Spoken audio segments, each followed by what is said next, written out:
Hablemos de la señal de los falsos profetas. Después de un periodo de paz, Israel siente de nuevo la amenaza de la guerra por parte de los sirios. Josafat, el rey de Judá, visita al rey Acab, que es el rey de Israel, el cual pide su alianza para luchar en contra de los sirios, para tener entonces seguridad de obtener una victoria. Y para eso llaman a unos 400 profetas. No para que los profetas lancen decretos inventados, que son productos de sus propios deseos carnales, sino para que los profetas reciban una verdadera palabra que venga de Yahweh, del Rey de Reyes, del Eterno. El rey Acab preguntaba entonces y los profetas respondían, y el mensaje era positivo, todos tenían una buena palabra. Pero Josafat no tenía paz en su corazón, así que pregunta si había algún otro profeta a quien pudieran consultarle. La respuesta de Acab fue: sí, está Micaías, pero no me gusta porque nunca me profetiza bien. La orden fue dada. Acab manda a traer a Micaías. Mientras tanto, Sedequías profetizaba con sus cuernos metálicos, realizando lo que hoy se conoce como un acto profético en esta fiebre de profetas falsos que hay hoy.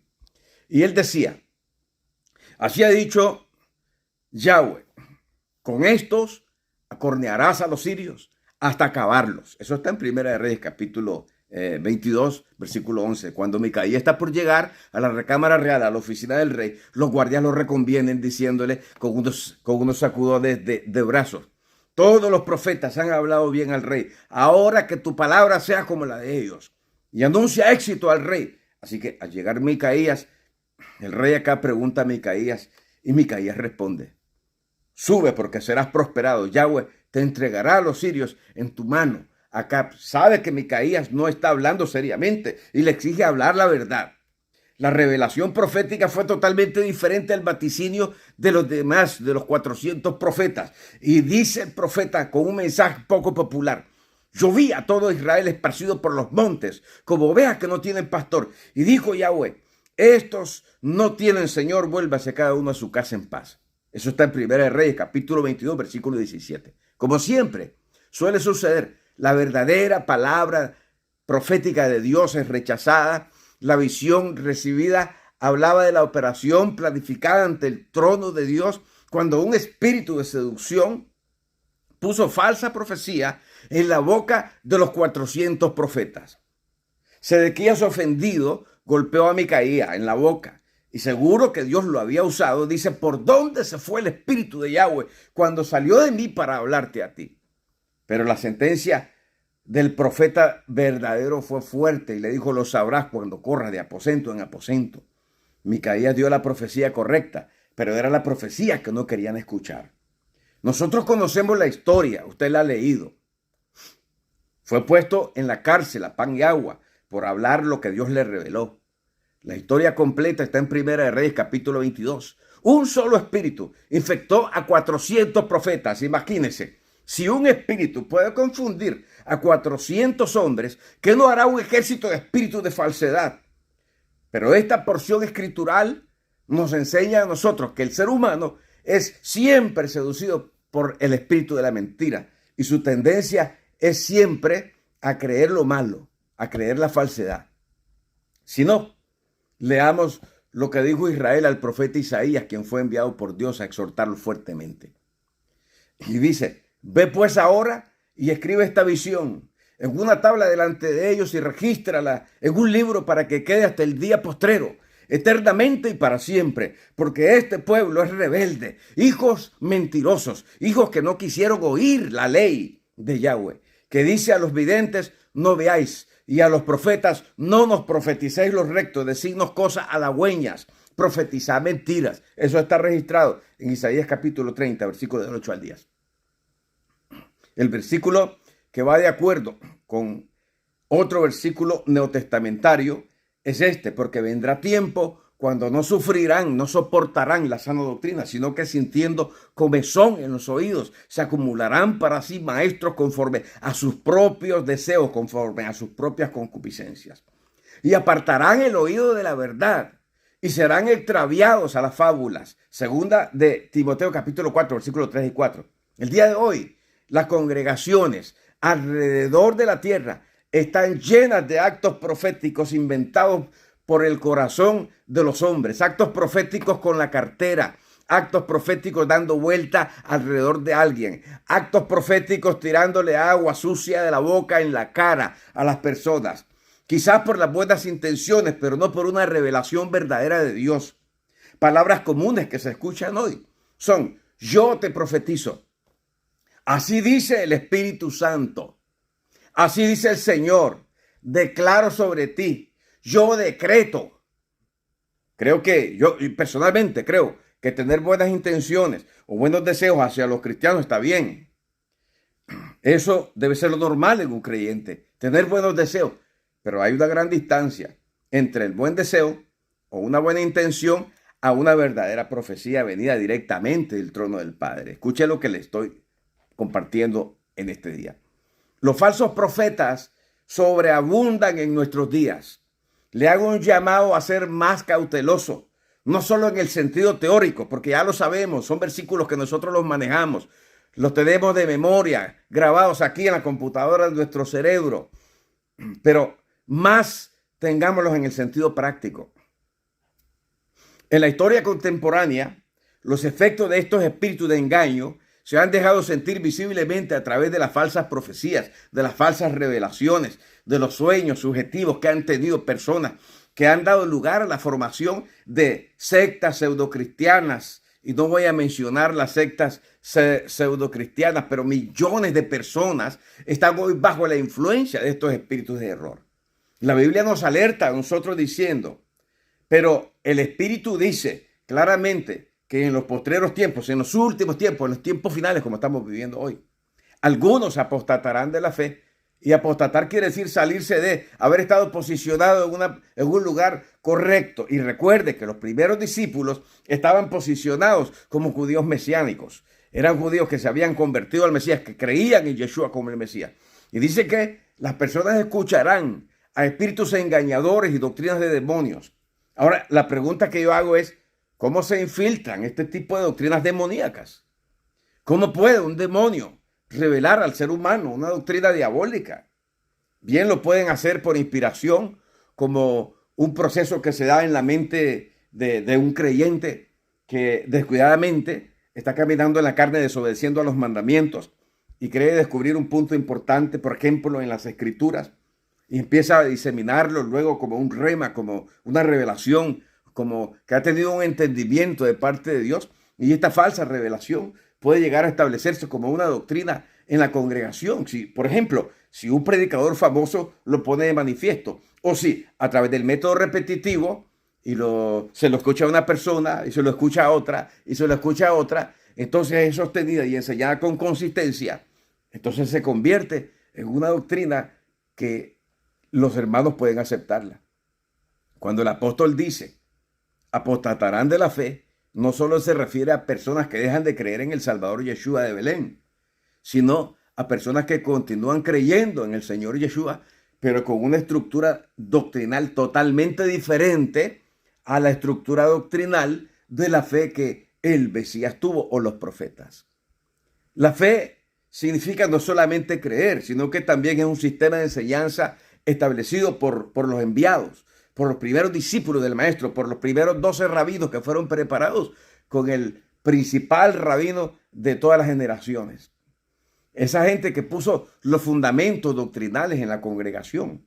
Por extensión, el sistema de verdad religiosa, es decir, el evangelio, las buenas nuevas, que están en la Torá, que están en los profetas, en las escrituras y en el nuevo pacto, en sí mismo. Eso es la fe.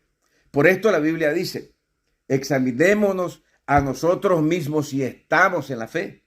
Probémonos nosotros mismos. ¿O no conocen ustedes mismos que Yeshua el Mesías está dentro de ustedes, a menos que ya estén reprobados? 2 Corintios capítulo 13, versículo 5. Se supone que una persona que continúa creyendo en Yeshua el Mesías de Belén tiene fe, y si tiene fe, generalmente debe de estar en la fe. La pregunta es: ¿por qué tiene el creyente que autoexaminarse? ¿Por qué puede tener una fe filosófica en Yeshua el Mesías? Y tener una fe filosófica en el Mesías no significa estar verdaderamente en la fe.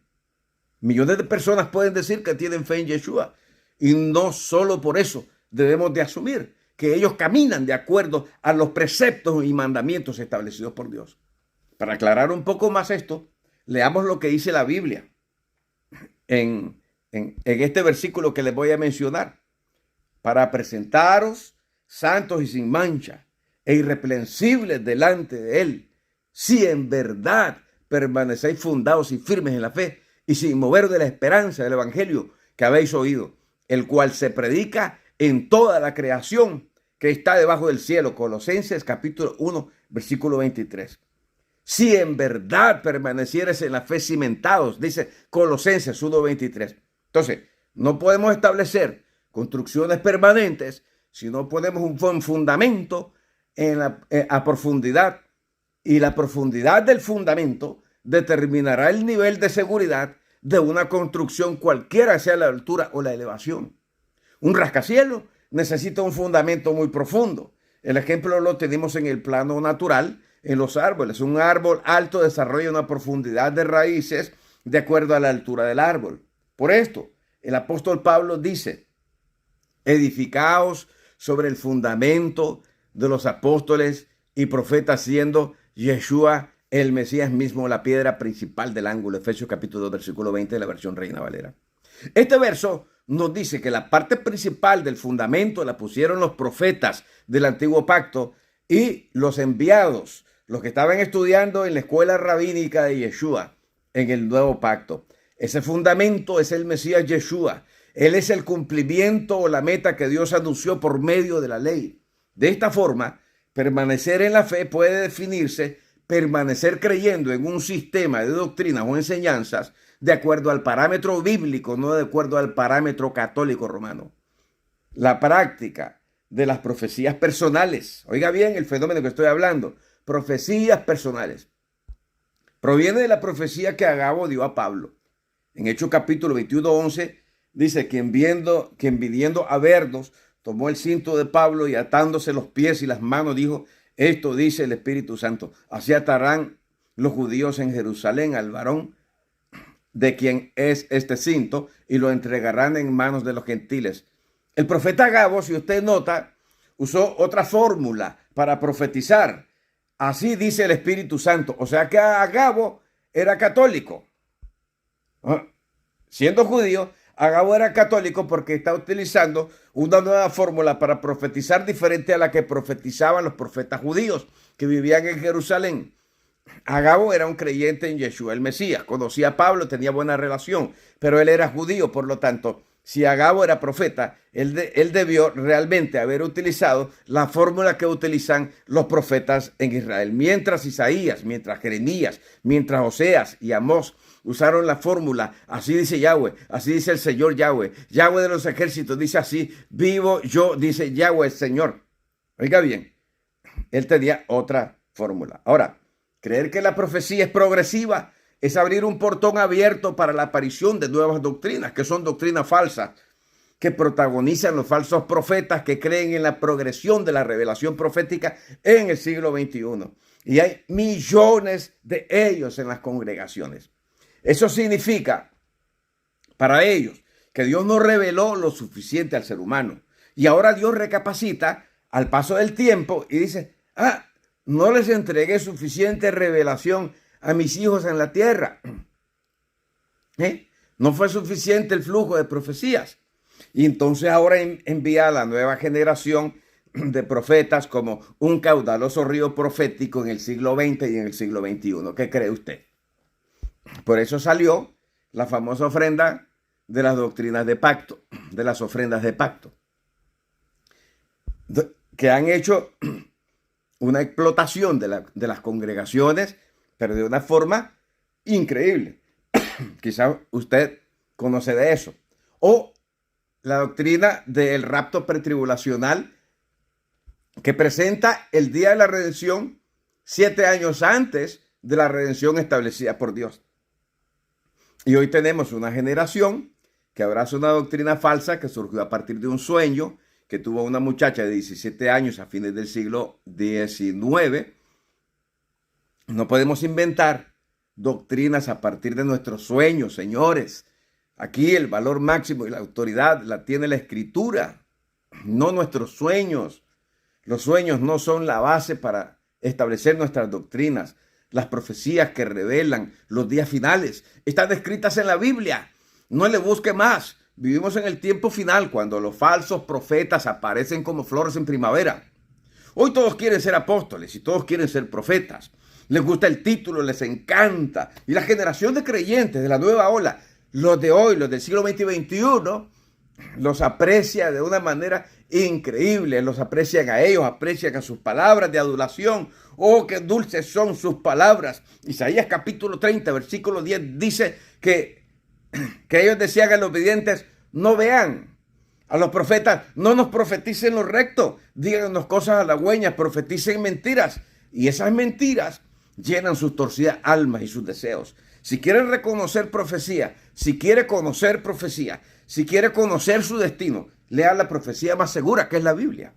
Segunda de Pedro 1:20 dice: entendiendo primero esto, que ninguna profecía de la Escritura es de interpretación privada. Y vino la interpretación privada de Margaret McDonald y de John Darby, el abogado intelectual que la sistematizó, y todo el mundo acepta el arrebatamiento pretribulacional a ojos cerrados. Hasta construyen una teología que defiende la interpretación privada. Y viene la interpretación privada de los falsos apóstoles y profetas de hoy, que te hablan de dinero y de prosperidad y hasta hacen otra teología que defiende sus postulados falsos.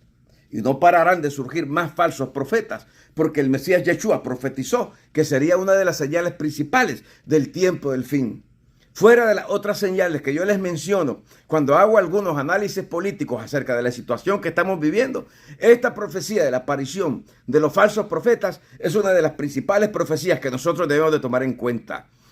Si quiere escuchar la voz de Dios, lea la Biblia en voz alta. Que el Señor les continúe bendiciendo a todos y no le ponga ojo a ninguna bola de cristal con cuerpo humano que ande moviéndose por las congregaciones. Que el Señor los siga bendiciendo. Que estuvo con ustedes el doctor Alfredo Alegría. Hasta la próxima. Bendiciones.